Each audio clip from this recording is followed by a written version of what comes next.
James, a 4-3 victory over Airdrieonians this afternoon. How do you sum up that 90 minutes? The old cliche, a game of two halves, I think.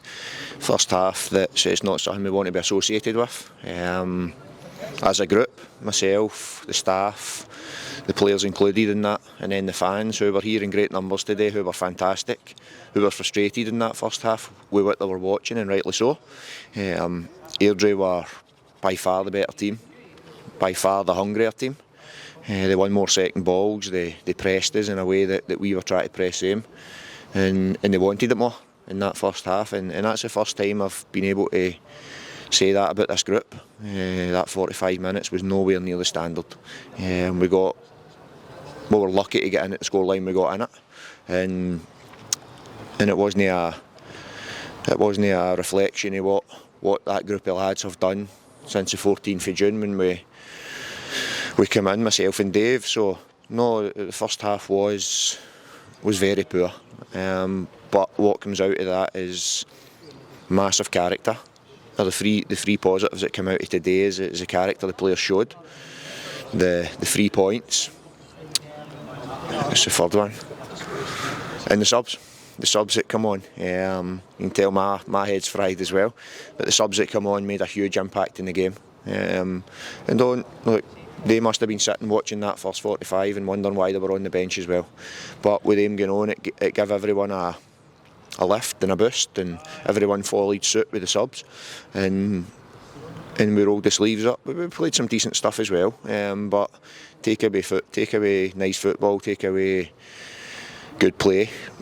The bottom line, you have to work hard. You have to that drive within, even when things are going wrong, that you just knuckle down and you run about, and all the top teams do it, and it's not something that you look at these good teams and they're all great. They play fantastic football, but they base themselves on real determination to work hard, and that was missing in the first half. Second half, it was evident, and it's not a slight on the ones that come off, because it was just one of those days, and we've shown before that if we're not happy, or if things aren't going right, then we'll never be afraid to change it. It's nothing personal.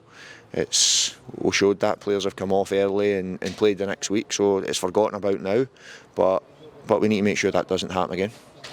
In terms of your most recent signing, UNO2 coming off the bench for his debut today, you must be pleased to get him into the club, and he really seemed to impress out on the park this afternoon. Oh, he did. He's a good player. I've knew him since he was 16 or 17 playing against my youth team when I was at my previous club. So I wasn't wanting to put him into he only trained yesterday. It wasn't a case of putting him it wasn't in my head anyway to put him in when the game was like that, and for a young kid it's not easy, but I know him and how good a player he is, that he could get in and handle that, and he's certainly done that. He showed his versatility, playing midfield, then going into a left-sided centre-back, and he done the job really well. He was good, I thought, and he was composed in the game when everything round about him was a bit hectic. So no, he's a very good young player.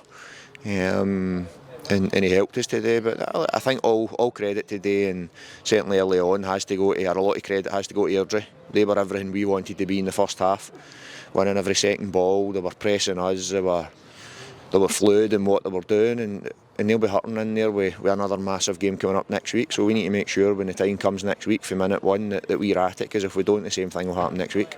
And great celebrations at the end with the fans. It showed again how much it meant to everyone connected to the club. Yeah, but the fans deserve that, probably this week more than ever. If I was a fan in there, in that fantastic group across here, then probably when we're 3-0 down I'd have been walking out, and if any did, then I don't blame them.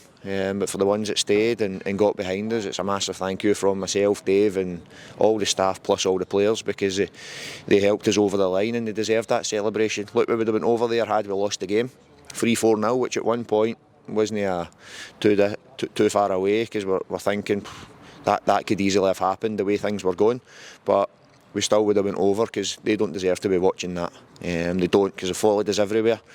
At KDM, Group East End Park, they've been fantastic, they've been behind us, so they didn't deserve that. So that was a thank you to them for ourselves and for the players, but hopefully they can enjoy their night now, which I'm sure they will, because it's a big 3 points for us. It's to come from behind. There are not many in there. We asked the question of been 3-0 down and won the game. One player, Kyle Benedictus. So that has happened just to him, and it might never happen again. I hope it doesn't. to myself, because it's not something you want to associate yourself with when you're 3-0 down. But we showed tremendous character to just keep fighting when we eventually did start to fight, and we played some really good stuff, created a lot of chances, and no, I'm delighted now. Maybe this isn't coming across as delighted, but my head's fried and emotions are high at the minute. So I'm looking forward to going home and icing my head.